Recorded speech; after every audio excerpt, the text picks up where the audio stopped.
Magandang araw mga kabasketball. Balikan natin ang Finals Game 1 sa pagitan ng San Miguel Beermen at TNT Tropang 5G. Unang yugto pa lang ng laro, TNT agad ang may control. Samantala ang Beermen, tila nag-a-adjust pa sa init ng finals. Sa pagtatapos ng unang yugto, TNT ang may maagang lamang 29-20.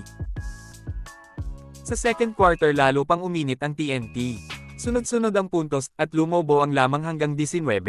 Hirap makahanap ng solusyon ang San Miguel at bawat pagkakamali nila, pinaparusahan agad ng Tropang 5G.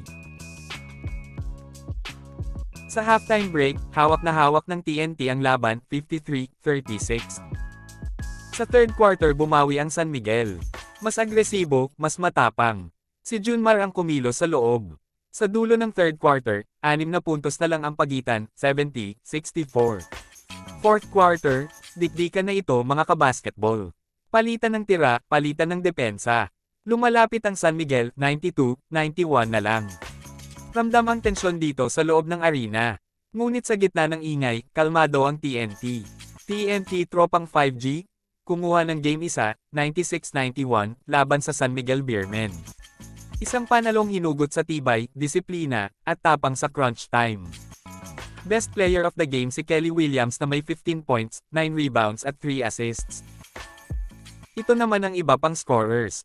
Oftana 13 points, Heading 13 points, Galinato Jr. 12 points, Nambatak 11 points, Enciso 10 points, Ganuelas Rosser 8 points, Aaron 6 points, Cobanten 4 points, Aaron 2 points, Ferrer 2 points. Ito naman ang scorers ng San Miguel Beermen.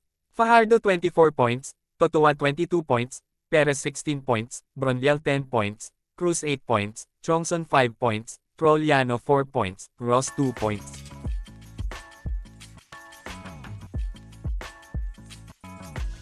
Susubukan makabawi ng San Miguel Beermen sa Game 2 na gaganapin sa Inares Center, Antipolo, 7:30 p.m.